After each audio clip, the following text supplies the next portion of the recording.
walking on, you can see the black and red tiles arranged in a diamond sort of format. And if you look down in the trench just about here, you can see there's a mortar bed, and you can see sort of crisscrossing it and sort of impressions of squares. That is where tiles would have been pushed into the mortar bed to create a tile surface that's very similar to the one that we've got in the photograph. If you look just this side of the step that's down there, you can actually see that there are still some tiles left down there. So that tiled surface would have pretty much covered the entirety of this trench, and there's more of the mortar bedding appearing back in the trench over there. As you go round the site, you'll see there are several brick walls crossing the trenches. They're nothing at all to do with the priory, they're all later in date, probably all Victorian. This particular one seems to follow along the line of the boundary wall over there, so it's perhaps a continuation of that boundary at some point in the past. If you look down on the floor of the trench at this end, you'll see that there's an area of rubble on this side that runs along the side of the trench wall and gradually disappears underneath the trench wall, disappears completely at about this point beneath me. That is what we believe is the western wall of the cloister walkway, and at some point in the past it's been robbed out. So that is the stone has been taken away and probably reused for building material elsewhere in the city.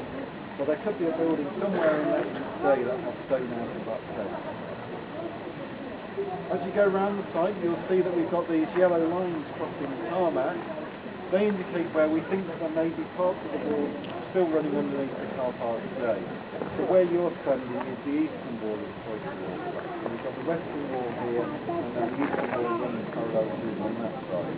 It does start to appear out in the trench at that far end. It ends in what appears to be the start of the doorway. At that end of the trench we have the start of the chapter house, and you'll be able to see the remains of the chapter house in the next trench in a moment.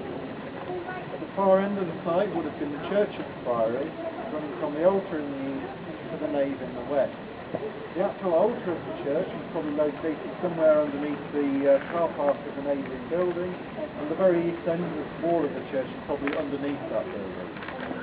The choir of the church would have been roughly where my colleagues are standing at the far end of the site. The significance of the choir is that is where Richard III was reputed to have been buried, and that is where the skeleton is found. One of the things to bear in mind when you actually look at that burial location is how close it came to that burial not surviving through to the present day.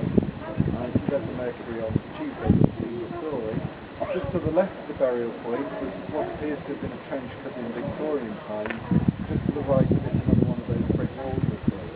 Had either of them been slightly further left or right, rather than the archaeologists finding that skeleton, it could have been a Victorian builder, and the bones could have ended up on the soil.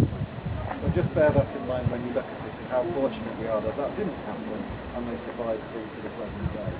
If you want to make your way over to the next trench, you can have a look at the remaining